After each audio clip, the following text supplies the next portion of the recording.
Welcome, everyone. No pandemic is going to stop JI or the book club for that matter. We should have got together in March. Anyhow, the review was written, so I'm honored to have been asked to give it via this video. And again, welcome to you all. Madame Fourcade's Secret War.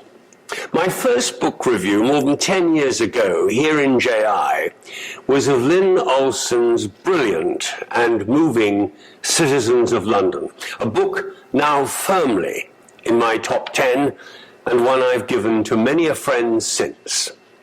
So I was delighted to be asked to review Madame Fourcade's Secret War, also by Lynne Olsen. This takes us into far more complex territory, unexpected histories, and a world of ambiguities then, and of dark shadows and reflections today. The full story of the resistance is one of half-truths at best, a vainglorious cover-up, and of humiliations and trouble that most French people would rather ignore. Lynne Olsen has chosen to focus on the everydayness of Marie Fourcade's world, and I suggest mistakenly. It has meant that she has missed the no less extraordinary larger context of the times and the contrariness and complexity of the resistance as a whole. So let me start with that context, and then I'll deal with the book itself. First, though, a somber word of caution. Neither the Americans, you lot, nor the Brits, us lot, have ever suffered the appalling and life-shattering experience of being invaded. We have no idea how we would react. We're plain lucky never to have had to find out. But anyone living in northern France in 1940 and over the age of 80 would have experienced the humiliation of invasion and surrender, not once, not twice, but 3 times, and each time at the hands of Germany. First in 1870, when Bismarck's troops captured Paris, then in 1914, when the Kaiser's armies drove trenches 400 miles from the Channel to the Swiss border and to within sight of the Paris, of the capital of France, at the River Marne. And then the final cataclysm, within just 6 weeks. From May the 10th, 1940, the Germans were occupying Bordeaux in the south, Lyon in the center, and Hitler stood in Paris admiring the Eiffel Tower and planning one in Berlin that would be twice the size. Paris, the cultural capital of the world in the 1870s, never fully recovered from her first 2 invasions. In 1940, Europe had indeed lost a French mistress and gained a hard German taskmaster. The signs had been there for all to see. In Germany, more railway track, more coal and steel production, massive companies like Krupp combined business and armaments to give the new German state a lead in military and industrial muscle, whilst Paris enjoyed the laissez-faire attitudes of the Belle Époque. Paris partied, whilst Germany made machines. The rest of Europe, especially to the east, remained backward and agrarian. Earlier in the 1930s, France still had the largest army and the air force.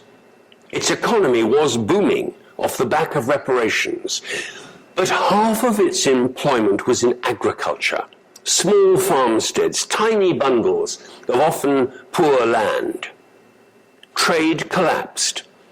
By 1938, the franc was down 38% of its 1928 level. GDP was down 18%. And all of this in the face of Hitler's driving transformation of the Reich. The differences were as stark as they were ignored. That year, Germany built nearly 6,000 military aircraft. This is the Heinkel. But France built 370. In April 1940, French pilots were only just learning to use their new fighters when the Blitzkrieg struck. Above all, changing governments, France had 24 in the decade run-up to 1940, increasing poverty, and its loss of political status all had an impact on the morale, and no more than in the army. Their generals, Gamelin, Georges, Weygand, and Pétain, all in their 70s, preoccupied with infighting, turf protection, and seniority, ignored the developments of their neighbor. Imbued with a conviction of their own superiority and glory, they downgraded the Air Force, ignored the German expansion of armor, and developed no new doctrines of warfare, new training, or new tactics. France in 1940 was a blousy and lonely mistress, living off faded memories, isolated and frightened at having to stand alone for anything. And like a lonely mistress, she looked to the man she hoped to depend upon, Britain, on whom she already relied for coal, corn, oil, and rubber, and the British Royal Navy. But hope just doesn't cut it. Britain had never been European. Its eyes were set on its empire. And now, scarred by the ravages of World War I, it had turned first to socialism, to its own nationalistic and insular priorities, and finally to Neville Chamberlain, a virtual pacifist who knew little of Europe and cared even less. His life revolved around fly fishing on his own in Sussex, and his two spinster sisters, with whom he corresponded almost every day. How horrible, he once wrote, that we should be digging trenches here because of a quarrel in a far-off country about which we know nothing. Britain, furthermore, had also neglected its military. It had a small professional army and a navy. It too had been shattered, however, by the 1929 United States collapse, and shipbuilding production in 1933 was barely 7% of what it had been in 1914. Britain, too, was living on its memories. By an unhappy coincidence, British Army estimates for 1936 were published on the very same day that Hitler announced his new peacetime army and expanded it 36 divisions, including the new Panzer fleet. And to meet this mobile armored threat, the British generals decided on an increase in hay and feed for their horses. £400,000, which was 4 times the allowance they made for petrol. Under Chamberlain's austere command, Britain in fact cut its defense budgets just as Hitler was increasing his. Britain was in no state for war. It didn't want to go to war, and its politicians were, with the exception of Churchill and a small band around him, afraid even to contemplate the realities of Germany, of Mein Kampf, the Austrian Anschluss, Dachau, or Czechoslovakia. Both Britain and France were looking to appeasement. The German army started moving on May the 9th, 1940. It took 5 hours for the decrepit communications within France to get the news to the High Command. The unprepared French army, geared for defense along its Maginot Line, this is the Maginot Line, was no match for the psychological and literal pounding it took from the Luftwaffe. Here's a soldier's diary entry for the day. The noise of their engines is enormous. Then the extraordinary shrieking which shreds your nerves, and suddenly a rain of bombs. And it goes on, and on and on. Another soldier's by my side. He's a young bloke, and he's crying his eyes out. Soldiers, like all of us, react badly to the unexpected. There had been no attempt at conditioning to endure the ordeal that they now experienced. There was no effort to coordinate the Allies. The German units, however, had been trained. They worked under a coordinated central command, and they were implementing an entirely new playbook founded on speed, movement, tank battles, supported by lightning bombers, and always attacking, always mobile. Total war against a confused and static 1918 mentality. Finally, the very use of the term Allies to describe Britain, France, and the other North European nations overstates reality. Each had undone the other in its efforts to avoid commitment and to placate the German gangsters. And they had done so with the full backing of their people. Chamberlain's Munich Agreement of 1938 had shown Britain's self-serving aptitude for betrayal. Contrary to the understandings of most historians, the British welcomed his capitulation amidst the relief of getting back to an endless summer of tennis, cricket, and tea parties on the village green. Few historians bother to describe the hero worship that had greeted Chamberlain on his return from Munich. He had been only too aware of the vulnerability of the Britain he had inherited in the 1937 election. 5 months into his premiership, he wrote again to his sisters, "I have far-reaching plans for the appeasement of Europe and Asia, for checking this mad arms race which will involve us all in ruin." Returning from Munich, the Prime Minister's plane landed shortly after 5 o'clock on the evening of September the 30th, 1938. Not to a critical mob, but to cheering crowds lining the Great West Road into London. 3 cheers rang out as he stepped from his aircraft, and then 3 more. And this was Chamberlain's finest hour. The settlement, he said, of the Czechoslovak problem is the prelude to a way for all Europe to find peace. And he raised that slender piece of paper flapping in the wind, which bears the signature of German Chancellor Herr Hitler and mine. Driving to Buckingham Palace, he joined the king on the balcony overlooking the Mall below, and a tumult of adoration. That evening, leaning out of a window at number 10 and grinning down at the ovation below, he cried out, "My good friends, this is the second time I have come to you, peace with honor." These were the words that would haunt him for the rest of his life. But not yet. Over 20,000 congratulatory letters were delivered along with presents at number 10. Fishing rods, umbrellas, salmon flies, as well as socks, apples, grouse, gingerbread, clotted cream, and Chamberlain dolls, some in suits with wing collars, most dressed for fishing.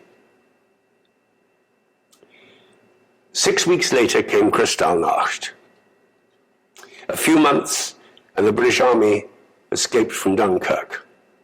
The German tanks rolled down the Champs-Élysées in the July sunshine. The French could not have felt more deserted, assaulted, and more unsupported. They were alone and devastated. But the psychological hit was greatest of all. As the German army crashed through northern France, there emerged a nation in disarray of shame and despair. Here's a quote: "Belongings pushed on bikes, men from broken units begging for food and water and streaming endlessly by." Paris was stunned. And then the massed flight of families. Those in the north remembered World War I, and they did not want to face that again. The population of Reims fled. Barely 10% of Lille's 200,000 remained. Chartres became a ghost town. And in the capital in Paris, there was a macabre tranquility and silence. In an empty, smart street, a Swiss journalist watched a flock of abandoned sheep bleating plaintively. Here's a soldier poet writing home the next day.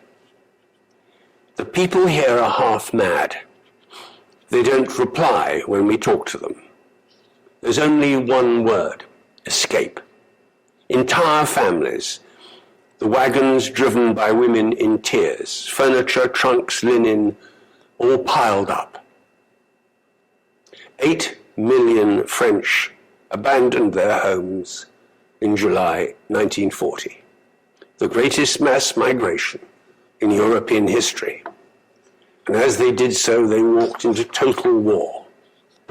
All along the road were people killed with no arms, no heads, cattle lying, tiny children, old people, hundreds and hundreds. This is another quote. We couldn't clear the road, so we drove our lorries over the top of them. The proud French Navy, having suffered for a century at the hands of the British Royal Navy, refused to surrender and was sunk on Churchill's orders, one of the first and indisputably important signs of a new and appropriate leadership in London. But it only added to France's sense of isolation. France capitulated. As late as November 1942, French North African regiments were resisting the Allies, often to the last, thwarting landings in Morocco, Algiers, and Tunisia.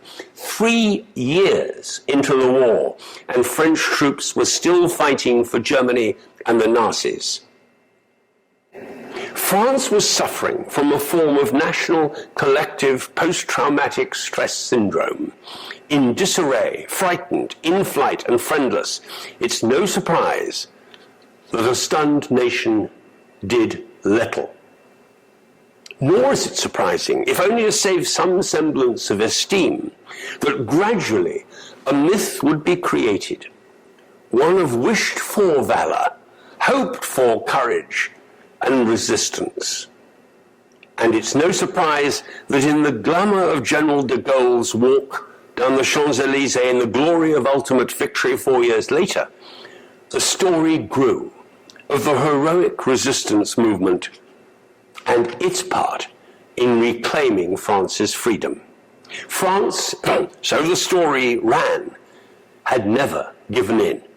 Instead, it had rallied heroically, turned the tide, and won. But the reality was very different. Far more complex and morally ambiguous than this would suggest. And understanding this context is vital to approaching Lynne Olsen's book and its shortcomings. First of all, the most recent research, Fighters in the Shadows by Robert Kildare, shows the resistors, at least up until the D-Day landings of June 1944, constituted just a minority of the French population, not just a minority, a tiny one. Less than 2% of the people out of a population of 50 million were engaged in underground newspapers, sabotage, intelligence gathering, or otherwise helping the Allied effort. Barely 10% were passive resistors, whilst an uncomfortably large majority supported the Vichy government, actively collaborated with the Pétain regime, and were anti-Semitic. Furthermore, what resistance there was mostly chaotic, amateur, disjointed, and incoherent, spanning all walks of life, all politics, and all motives. The exception, the French communists and the French Jews. Because for them, it was a life and death struggle. For all, the costs were unnervingly high. The Germans took a heavy toll of lives to offset any activity by resistors. Innocent families were put at risk. Whole villages were taken hostage and massacred in retribution. All this suffering for what? Stopping a train for a few hours? closing a bridge for a few days. The Allies, their focus taken up by their own survival, their infighting and then fighting back, did little to help. Having ceded command to Roosevelt, Churchill was happy to promote sporadic raids by the SOE, but in reality, these were little more than boys' own flurries, and in the main ineffectual. They pandered to Churchill's incessant need for action, no matter how capricious. Above all, throughout the period, neither Roosevelt nor Churchill had time for the enormous and immovable de Gaulle, self-appointed leader in London of the Free French. The Allies had no concerted attitude to supporting, therefore, the few resistors there were, and de Gaulle, focused on the politics of the moment, was less than interested. The brave intelligence gatherers, meanwhile on the ground in France, had to wait until 1943 before they would be given any proper acknowledgement or support. And then, so perfunctory and shallow was that support that even after D-Day, the story is mostly one of pandemonium, incompetence, and disastrous confrontations with a still awesomely powerful German war machine.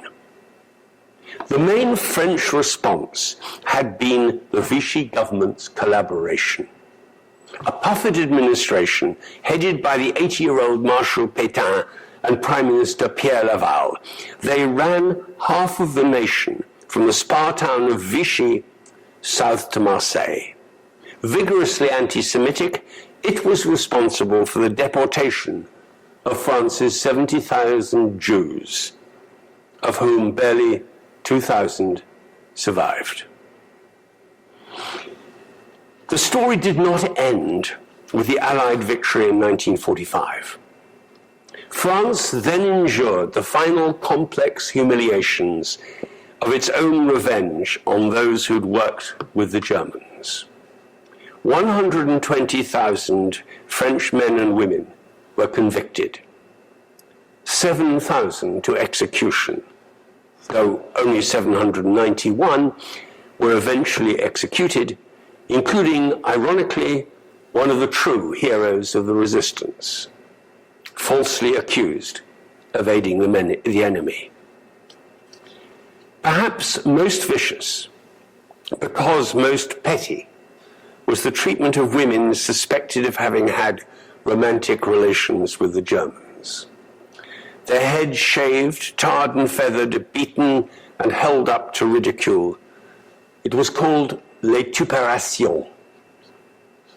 Throughout France, the baying crowds, most of whom had played no part in the resistance, expressed an atavistic desire for revenge that in a Freudian spasm focused on women and revealed a mixture of joy, guilt, relief, and self-loathing. France needed a new spirit, a new mission, a set of new myths. And even creating that was not so easy. De Gaulle in particular was not having any. He'd always seen the resistance as a threat to his own political control. Once in France, the tall, humorless disciplinarian was appalled by what he found, disjointed, ill-led, and lacking in what he called profondeur, his word for the fundamental pride he felt as a French soldier, and that he saw so sadly lacking around him. Indeed, one of the first examples of the general's leadership was his rapid and brave tour of the regions, especially of Lyon, Toulouse, and Marseille, to discipline, take over, and close down the resistance groups there. He was described watching a victory parade in Marseille, soldiers in tattered clothes, most with their collars open. It was hot. They had flowers in the barrels of their rifles, skimpy-clad women shouting and waving flags. De Gaulle took this badly. He sat there muttering, "What a farce." He installed new civilian authorities and he banned the resistance from organizing food, water, and other supplies across France. The future president was determined to suppress any myth before it could take on a life of its own. His memoirs, which he published in the 1950s, make not one single mention of the resistance. Within 5 years, nothing of any substance was left. Emmanuel Dastier's poem to the partisans sums up their demise. The wind blows their tombs. Freedom came. We are forgotten. We were returned to the shadows of memory. But the real story should be told.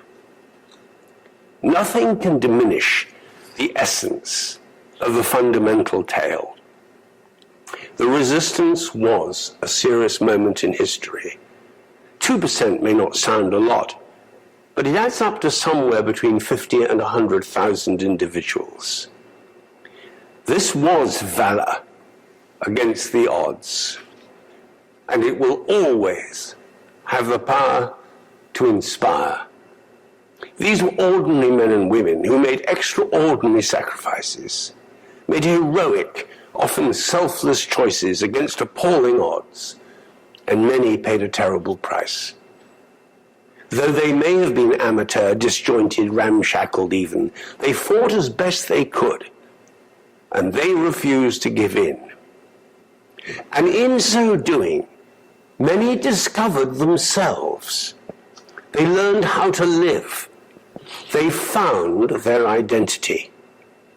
In the 1950s, Jean Cassan, the Toulouse resistance leader, wrote, "It was a living, a unique time, like a wonderful dream. If I had to define the experience, I would surprise you. This was not ordinary. This was our adventure, our joy." And so it is onto this stage that the hero of our story strides, or rather limps, because cool and chic Marie Fourcade has a congenital hip displacement. So starts the series of surprises that are in store for the reader. First of all, she's no hero, she's a heroine. Hundreds of thousands of men had been taken to labor camps in the Reich. Women punched beyond their weight and played a significant part in the resistance. This is the story of a Paris socialite, a woman who lunches, creating and leading France's largest spy work against Hitler. Marie is what we would call in my family a pistol, a bit of a tomboy, well-traveled. She speaks several languages. At 17, she meets and eventually marries handsome, dark-haired army captain Edouard Juin. He's sent to Morocco, and Marie at once sets herself apart from the other ladies who lunch, riding with him to meet tribal chiefs and learning Arabic. Edouard had reckoned without her headstrong character, and despite 2 children, they're divorced within 3 years. Back in Paris, her decisive, headstrong, and often dissonant character starts to emerge. Self-reliant, self-assured, determined not to be shackled by relationships with men or family. She takes to driving fast cars, learns to fly, works as a producer at the famed Paris Radio Cité. And it's here that she encounters a radical challenge to her values, a France emasculated by its own defeatism, ill-led and confused. Not so Marie, dreaming fervently of patriotism, service and honor. And so to a chance meeting at a cocktail party, a telephone assignation, and she starts working with Georges Lacow, who will work with her throughout the war, building the largest intelligence gathering network against Nazi Germany. Essentially, Secret War has 4 sections. The first, the founding of the network. Then the Vichy period to the end of 1942, after which Germany occupied the whole of the country. The third section, as Germany fights to the death and the resistance becomes a force, and finally the D-Day landings and the gradual dispersion of her war to the record books and to history. Apart from wanting Lynne Olsen to give us the extraordinary context that I've drawn from you today, I'd have liked a more digested approach. As it is, she sticks to a chronological timeline. We share the daily events, the discoveries, how amateur the network is, how vulnerable, as though reading her diary, which is indeed Olsen's main source. We puzzle over the poor reactions from London, broken communications, de Gaulle's private war with just about everyone. There are glimpses of a physically attractive woman creating and leading what became a network of more than 1,000 across France. We watch her holding it together, just.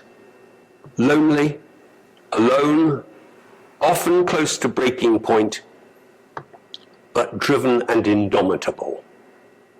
There are 32 chapters, and in almost every one, she's moving at pace to hide from the Gestapo, from betrayal, recruiting, reorganizing, moving on. And once into the breathless flow of the book, you wonder indeed that she doesn't collapse. With the fall of Paris, she ships out her children and flees to Georges Lacau's country home in Oloron-Saint-Marie, joining that mass exodus of the population I've already described. She's never in doubt about the betrayal by Pétain and the Vichy government. Marie is a new age woman, incensed. Together, she and Lacau start gathering intelligence. At this stage, no resistance exists, no experience to draw upon, no playbook. They didn't even know where to hide. So they make it up as they go along. Gradually, soldiers, airmen, sailors find their way to the Lacau Fourcade network, now called the Crusade. And she is the center. She is the leader, with the memory of an elephant, the cleverness of a fox, the guile of a serpent, and the fierceness of a panther. A panther without one jot of sympathy for Vichy, Pétain, or collaboration. Her people watch the naval maneuvers at Bordeaux, track road and rail activity, report on troop movements around Paris. Gradually, they build a rapport with a hesitant London.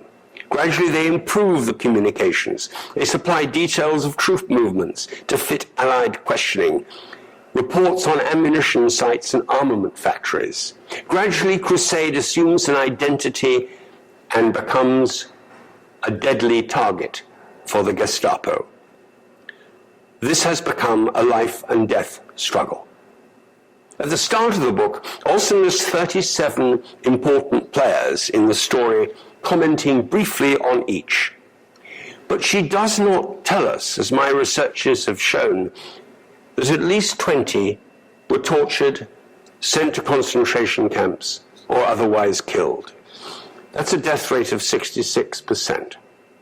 I'm not going to spend time ruining the genuinely breathless momentum of the story. This is for you to enjoy. For whatever my reservations about what might have been, this is, as always with Lynne Olsen, a good read. I wish she'd written a book more about the counterproductive tensions between the Allies, the stubborn rejection of de Gaulle of everything and everyone, and the rejection by everyone else of de Gaulle, and more on the humorless chauvinism of the Germans. Hitler was convinced women at work imperiled the babies in their womb. He introduced the death penalty for adultery, and nevertheless, 85,000 illegitimate children were fathered by the German soldiers by October 1943. I'd like to have heard her on the overall failure of the resistance. At best, a costly sideshow to the main event. But the heroism remains, albeit often futile. In the final days, in August 1944, the resistance contemplated a final showdown with the occupying German force in Paris. But even then, as Germany was collapsing, von Choltitz, the German commander of Paris, could call on 20,000 fully armed German troops, on 80 tanks and 60 pieces of artillery. The French resistance had barely 600 handguns to be shared amongst the entire population of their capital city. A ceasefire was negotiated with the Germans to save the resistance from annihilation. Finally, in closing, let me tell you of the secondary enjoyments in giving these talks, reading other stuff. In preparing for today, I also read A Woman of No Importance by Sonia Pannell, the story of a Baltimore socialite marooned in Paris in 1940 who talks her way into the British SOE and staying to fight the Germans. And then one of my team found a charming middle-aged receptionist working, will you believe, right here in Vero. She had written Why? The story of the resistance in the Netherlands. In so many cases, it was women who took the lead in an otherwise strongly male world. And as women, they were ignored, overlooked, and disparaged, and they got away, literally, with murder. All these books are worth reading. All fail to present the full and terrible complexities of the time, as I hope I've been able to do for you today. There was suffering the like of which we can scarcely conceive. In the midst of all this, a small number of individuals became heroes, living a dazzlingly exciting life for a brief moment, were valiant almost beyond comprehension, and inspired the myths that still grow today. Lynne Olsen's book helps the reader to relive these breathless and incoherent times. A final footnote. The other day, thanks to Francie Cram, I was invited to join the Women's Book Club at Orchid Island and to hear Lynne Olsen in person talking about her book. The food was great, the setting of the Orchid Island beach was stunning, and she was fascinating. I came away with several already half-formed thoughts firmed up in my mind by what she said. First of all, she was asked whether she liked Mary Fourcade. This was a great question, especially as my own feelings are distinctly ambivalent, and I sensed a coolness throughout. Lynne thought for a moment and then confessed how much she had loved John Wynant, the shy, ultimately tragic romantic figure at the centre of Citizens of London. Marie, not so much. Lynne's word for Marie was awe. I think this shows throughout the book. Olsen pays lip service to a mother forced to abandon her children, but there's nothing in Marie's character that inspires the beautiful and moving writing of Citizens. Secondly, I sense she was and still is ambivalent about whether to write in full about the political and active role women play in her book. These are women acting like men. A whole generation of menfolk were forced into German labor camps, leaving women with no alternative but to break the mold, as they did in the UK and as Rosie the Riveter famously did here in the United States. One of the unexpected developments brought about by World War II was the usurpation of the male world by a new army of women. This is a massive subject. I think Lynne has missed an opportunity to shine a light far more discursively on the very special role played by women on the battlefront itself. And my third set of comments follow on from considering the role of women, and here too the book could have usefully been expanded. France, in fact, fought for most of the war on the side of the Nazis. It was the French who resisted the Allies' first combined effort in North Africa, and the French continued to resist until D-Day. Roosevelt saw the nation as second only to Germany as a target for post-war retribution. And it was the almost single-handed effort by the ever-intransigent General de Gaulle that created instead the myth of liberation by the Free French. His preoccupation at the end was in ridding his country of the Allies and celebrating the winning work by the true French. This was a public relations tour de force by the stubborn man, and it included both his writing the story of the resistance out of his war memoirs and his creating war heroes out of 1,000 resistance fighters, almost all of whom were male. No mention of Marie, no mention of the role that women played. De Gaulle was a contradictory misogynist and a political obsessive who wanted no personality getting in the way of his restabilizing and rebuilding a destroyed nation, seen by Roosevelt as part of the enemy. It would be decades before France loosened the straitjacket of its traditional sexist beliefs. It has never given up its fascist interests.